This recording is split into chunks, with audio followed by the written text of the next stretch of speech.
Hello everyone and welcome to Dice Commando. I'm Andrew here with you today to break down the Boba Fett deck for solo mode.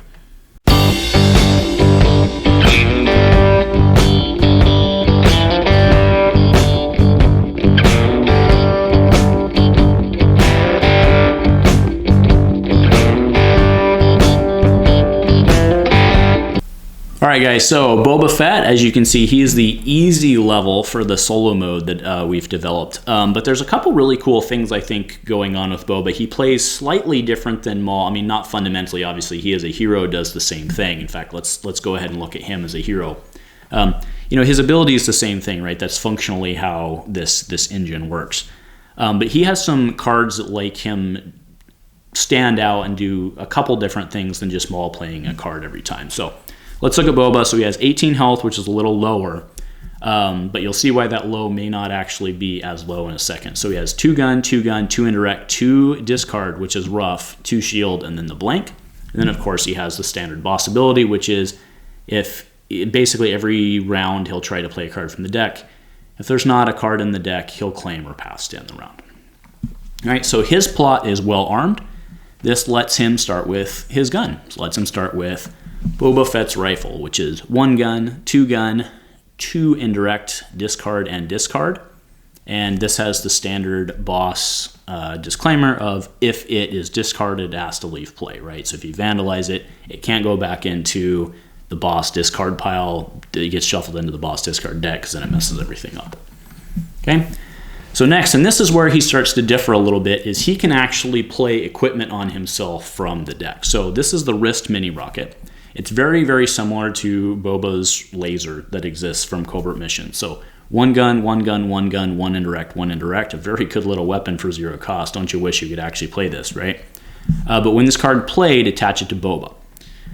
When this card is played, attach it to Boba. After this die is resolved, discard this upgrade from play, right? So what happens here is when you play it, it just goes on him, right? That he doesn't do anything else that round, it just goes on him. So this could be really good if it comes early before he gets exhausted, and then it would roll in, and then he'd go back. But more often than not, what I found is that this ends up coming in later, gets used on a round, bounces back, right? So this is a pseudo-efficient card for him depending on how many rounds it goes. All right, next we have Blast Plating. So when this card is played, attached to Boba, right? So what this is letting him attach armor. Before the next time a character attached character takes damage, block up to 2 damage, then discard this upgrade from play. Right, so again, this is the case. It's basically like an armor plating that he gets every round, right? So his 18 health, really, he's going to get a lot more health over the course as you resolve that damage against him. So that's going to make you, of course, intelligently resolve damage, right? Throw the 1, then throw the 2, right? And it will pop automatically the first time he takes damage so that you don't necessarily have to make that decision. Again, this is trying to be card driven. All right, moving into his dice card. So we have Whipcord Tangle. So this one is very similar to the Maul card that we saw as well. Roll this die into the boss pool and resolve it if able, or remove it. Special is exhaust the opposing character with the lowest health.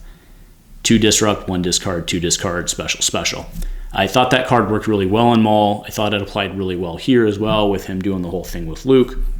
So I just ported that card in here, and I think it's a very well balanced card because it's super strong if it hits, but a lot of time it's not. So it adds a lot of variability and a lot of difference to the different games that you play. All right, next we have Scope the Target. So Scope the Target is 1 disrupt, 1 discard, 3 specials in a blank. Roll this die into the boss pool and resolve it or remove it if able. Special, remove the player's die showing non-modified damage with the highest value player chooses in case of tie. Right, so again, this is if you have a 1 out there and a +2, obviously, you have 1 base. You're going to remove the 1 base because it strands the +2. That's what this is trying to do. This one has a much higher likelihood of hitting. Again, what I was trying to do with Boba Fett was give him a little more survivability, less so aggro, more survivability. So he just kind of keeps pounding the damage in. All right, so moving into the non-dice card. So Jetpack Assault.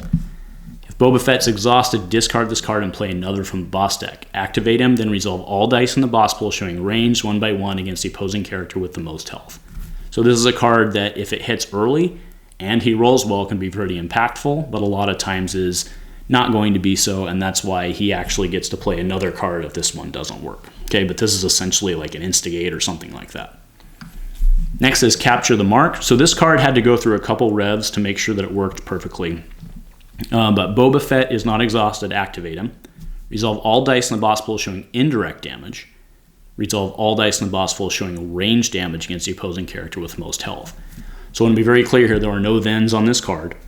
You go through this card and you do everything, right? So even if there's no indirects, you still move on and you still resolve the range, right? That's not an Android rule, that's how this is written, but that's again why this had to go through several revs to make sure it worked correctly.